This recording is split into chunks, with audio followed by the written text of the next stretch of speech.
Well, in this morning's Money Solutions, if you haven't filed your taxes, today is the last day to do it without a penalty, and it comes after the usual deadline was pushed back about a month to give you more time. This morning, we're helping you better understand options and working to answer some of your questions. So Fox Carolina's Justin Dorsey is live in Greenville with one expert breaking down what you need to know. Justin, what do we need on this tax day? Definitely a lot of information that's going to come out of this morning, when we're sitting down talking to the gentleman next to me, Philip Allen. There's a lot to know because of that deadline being pushed back until, of course, today. And, here to answer some of those questions. We're trying to get us through as much of it as we can this morning, Philip. Tell us, the main thing about what people need to know about today, of course, being that deadline day. Well, not to panic. That's the main thing. You can still file an extension. That will actually extend your filing time to October the 15th. But we want to avoid penalties. And so there's really two penalties that we want to avoid. One is you have to understand that if you file an extension, you still have to pay the money that you owe. So if you owe $1,000, you still have to send that in today to avoid a payment penalty. And if you don't send it in, you'll get that payment penalty, which we want to avoid. If you don't file today, you'll get a late filing. So there's two penalties we want to avoid, late payment and late filing. But if you'll pay the money you owe, then file for an extension, that will take you all the way to October the 15th, and you can relax a little bit. And you can talk to a CPA, and he can show you how to do that. You don't want to get in a situation where you're looking for somebody dressed up like the Statue of Liberty on the side of the road and grab them.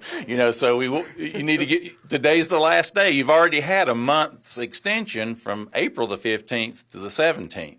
So you need to get on it right now as far as if you want to file an extension. What would you say would be the best piece of advice with filing your taxes that you've been giving to your clients over the last 30 some odd years that you've been doing this?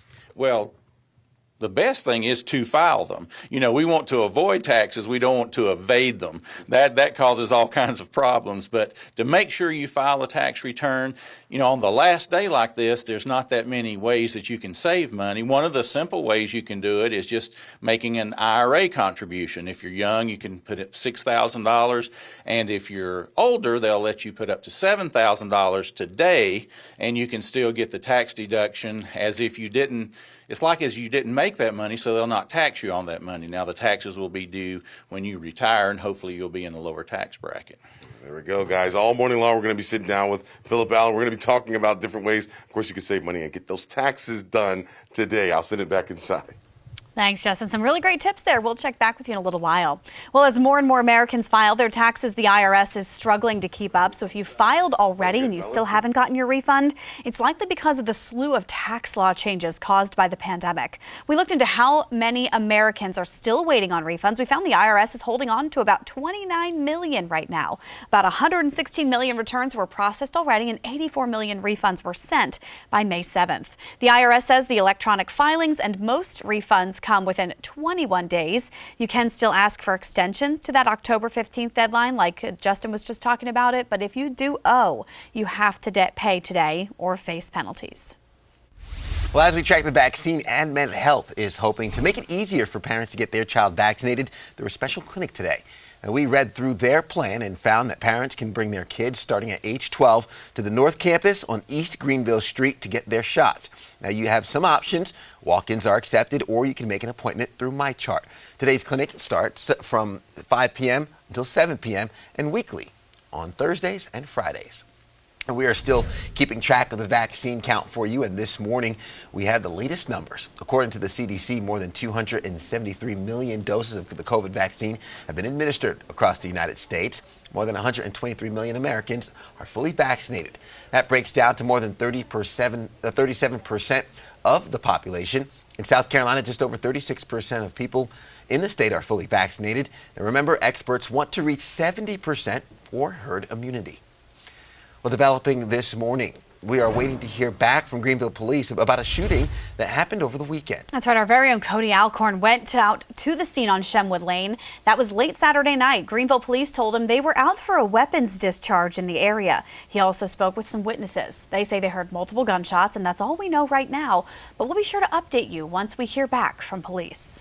Also in Greenville, we are staying on top of the city fire to find what caused the fire at the Calabria Apartments. This happened Saturday night. A viewer sent us this video of the fire, and you can see the flames coming through the roof. And it happened just off of Pelham Road. We sent our crews to the scene where they found firefighters and law enforcement, and we know that at least 10 units were damaged, and the American Red Cross is helping at least 24 people who were left without a home. As soon as we learn what caused the fire, we'll be sure to pass that along. Well, a family in Star needs your help finding their missing dog. His name is Jett. He's described as a large red hound dog around 10 years old. His owners say he's been missing since a house fire Wednesday night. Let's take you back to that scene. The fire happened on Hamby Road. His owners say firefighters did not find him inside the house, but they're confident that he's somewhere out in the community. Neighbors say they saw him walking near Flat Rock and Hamby Roads, but so far they haven't been able to track him down, so keep an eye out. He basically saber-lies.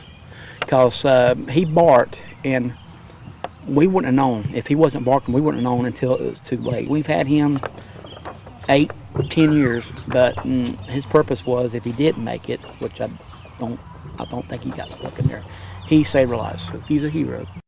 Here's another good look at Jett. Jett's owners are offering a $200 reward for his safe return. They ask that anyone who sees him to call that number on your screen, 202-2676. You can also find that on foxcarolina.com. Good luck to them.